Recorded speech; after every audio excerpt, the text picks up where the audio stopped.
জয়গুরু। আজ আমরা পড়ব বদ্ধজীবের মুক্তাবস্থা। লিখছেন সুরেন্দ্রমোহন। জয়গুরু। ঈশ্বর সগুণ আবার নির্গুণ, সত্য রজ তম এই তিনটি গুণ। যখন তিনি এই গুণত্রয়ের অভিমানী হইয়া কার্য করেন তখন তাহাকে সগুণ বলা যায়, আর যখন তিনি এই ত্রিবিধ গুণের সাম্যাবস্থা ঘটাইয়া আত্মারাম রূপে অবস্থান করেন তখন তাহাকে নির্গুণ বা গুণাতীত অর্থাৎ গুণক্রিয়ার অতীত বলা হয়। তাহার এই দুই অবস্থাই নিত্য, একের বিকাশে অন্যের তিরোধান হয় না। গুণাতীত বা নির্গুণ অর্থ গুণহীন নহে, সকলের গুণের আধার, সকল গুণের নিয়ামক বা কর্তা, অর্থাৎ সত্তরজাদি গুণত্রয়ের কোনো ক্রিয়া যাহার ওপর সম্ভবে না। এই তিন গুণ তাহা হইতে উদ্ভূত হইয়া জগতে বিকশিত হইয়াছে। তিনি ইহাদের অধীশ্বর। তিনি বিষ্ণুরূপে পালনী শক্তি বক্ষে ধারণ করিয়া সত্যগুণের বিকাশ, ব্রহ্মারূপে সৃজনী শক্তি লইয়া রজগুণের এবং শিবরূপে সংহারিণী শক্তির আধার হইয়া তমগুণের বিকাশ করিয়াছেন।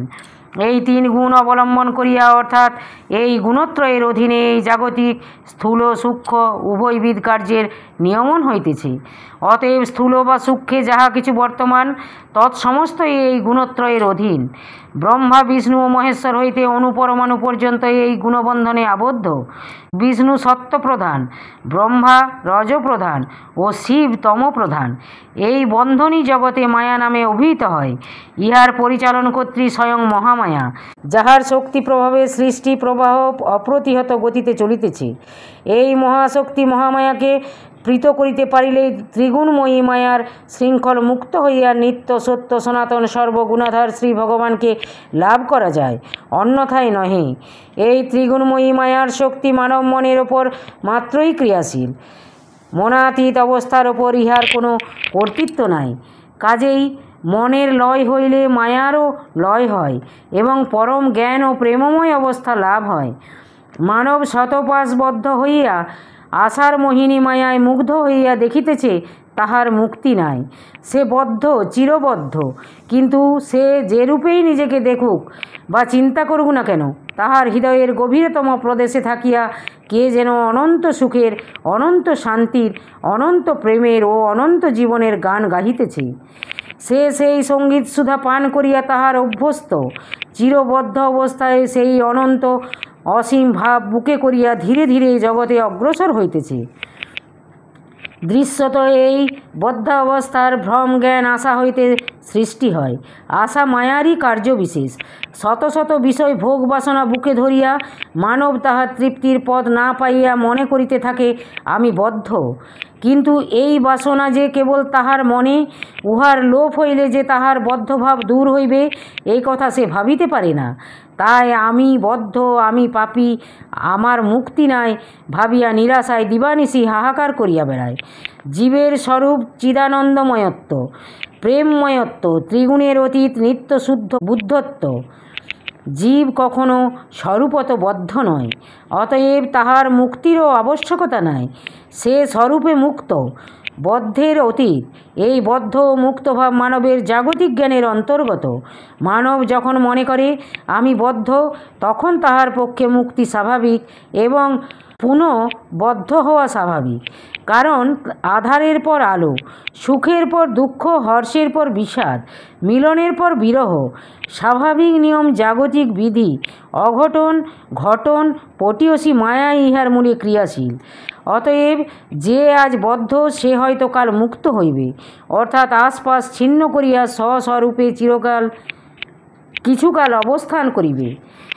মায়াবরিত অহংজ্ঞান ছাড়িয়া হয়তো সাময়িক নিজ জন্মপ্রাপ্ত স্বরূপ অনুভব করিবে, কিন্তু তাহার বদ্ধত্ব সংস্কার থাকায় মুক্তিপদ লাভ করিয়াও আবার বিষয়জালে চিত্ত জড়াইয়া ফেলিবার সম্ভাবনা।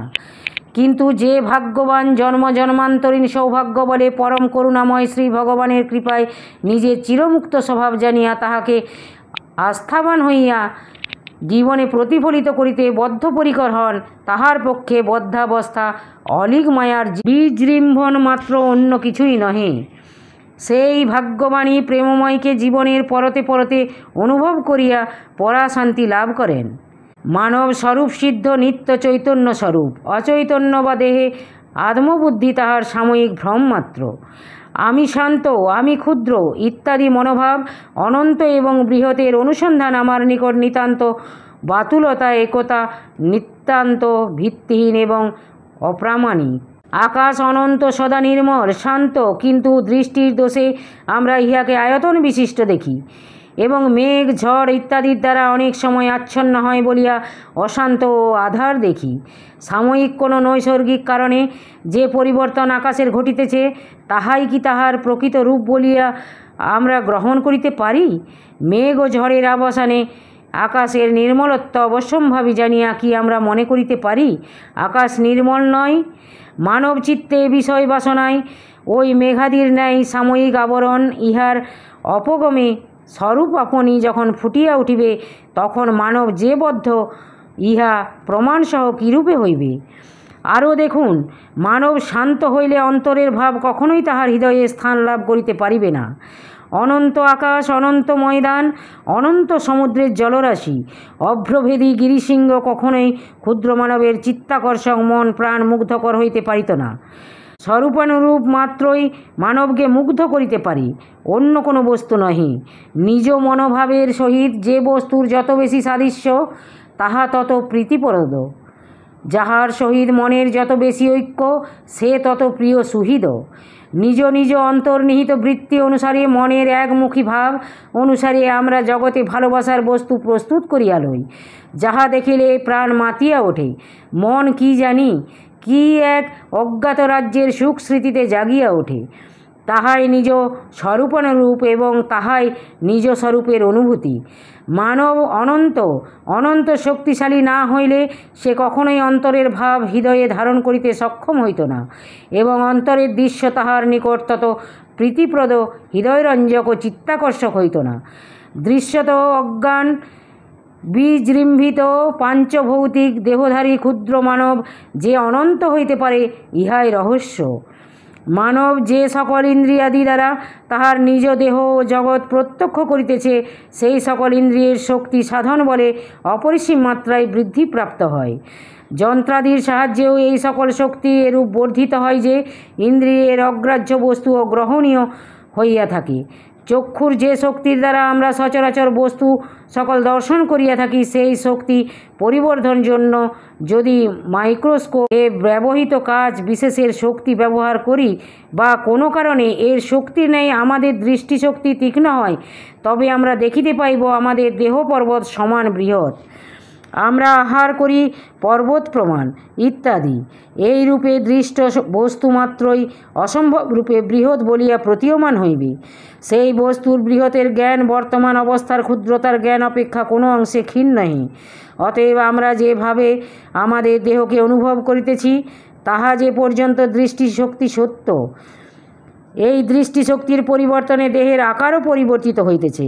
এই রূপে ক্রমে ক্রমে এরূপভাবে পরিবর্তিত হইয়া যাইতে পারে, যাহাতে নিজেকে অনাদি অনন্ত ভূমা পুরুষ রূপে দর্শন করিতে পারি। আবার হয়তো দৃষ্টিশক্তির কোনো রূপ ব্যতিক্রমে বা অন্যরূপ কাচের শক্তির প্রয়োগে দেখিতে পারি যে এই দেহ সূক্ষ্মাতি সূক্ষ্ম। ইহাতে এই অনুমানই সিদ্ধ হয় যে আমাদের এই দেহ আছে কিনা তাহার নিশ্চয়তা নাই, বরং পরিবর্তনীয় দৃষ্টিশক্তির প্রভাব হেতু দৃশ্যমান দেহ নাই, তাহাই অনুমিত হয়। অতএব শান্ত দেহ বা জগৎ সত্য নহে, মায়াময়, একমাত্র অনাদি অনন্ত প্রেমময় সত্তায় শাশ্বত ও সত্য। আমরা ইন্দ্রিয় দ্বারা বিষয়ের যে পরিমাণ গ্রহণ করি, তাহারই অস্তিত্ব মাত্র স্বীকার করি, আর যাহা প্রত্যক্ষ করিতে পারি না তাহা অস্বীকার করি। কিন্তু ইন্দ্রিয় শক্তির এরূপ ঘোর পরিবর্তন দেখিলে ইহাতে আস্থা স্থাপন করিয়া জগতের বর্তমান জ্ঞানে স্থির থাকিতে পারা যায় না। অতএব দেহের বা দৃশ্য জগতের সীমাবদ্ধত্ব বা আমরা যাহা দেখিতেছি ঠিক তদ্রূপত্ব যখন দৃষ্টিশক্তির ওপর নির্ভর করিতেছে, তখন যে ইহারা বাস্তবিকই অসীম, তাহাতে সন্দেহ করিবার কোনো কারণ নাই। মনও একটা ইন্দ্রিয় এবং বাস্তব। ইহা দ্বারা আমরা যে জ্ঞান লাভ করি তাহাও বাস্তব। অবাস্তব বা মনের বাহিরের কোনো বস্তুর অনুসন্ধান করিতে হইলে মনাতীত কোনো শক্তি দ্বারাই তাহা সাধিত হওয়া সম্ভব। মন যাহা বলিবে তাহা বিশ্বাসযোগ্য নহে, কারণ তাহার জানিবার শক্তি সীমাবদ্ধ। অতএব এই যে আশা বায়ু বিক্ষুব্ধ মন বিষয় বাসনা সাগরে ডুবিয়া তোমাকে বলিতেছে তুমি বদ্ধ, ইহাও ঠিক নহে। যখন এই আশা কুহেলির আবরণ টুটিবে, মোহ মদিরার নেশা ছুটিবে, তখন আবার মন বলিবে, এতদিন তোমাকে আমি যাহা বলিয়াছি তুমি তাহা নও, জানিয়া রাখো। তুমি যাহা এক্ষণে তাহারই অনুসন্ধান করো। কাজেই সদা পরিবর্তনশীল মন সম্বন্ধে এই সিদ্ধান্তই স্বাভাবিক যে ইহা দ্বারা সত্য বস্তুর অনুসন্ধান কঠিন এবং সাময়িক উচ্ছ্বাস কর্তৃক পরিচালিত না হইয়া স্থির ও ধীরভাবে মন বশীভূত করিয়া আত্মানুসন্ধানই কর্তব্য। ইহাই মূল মন্ত্র।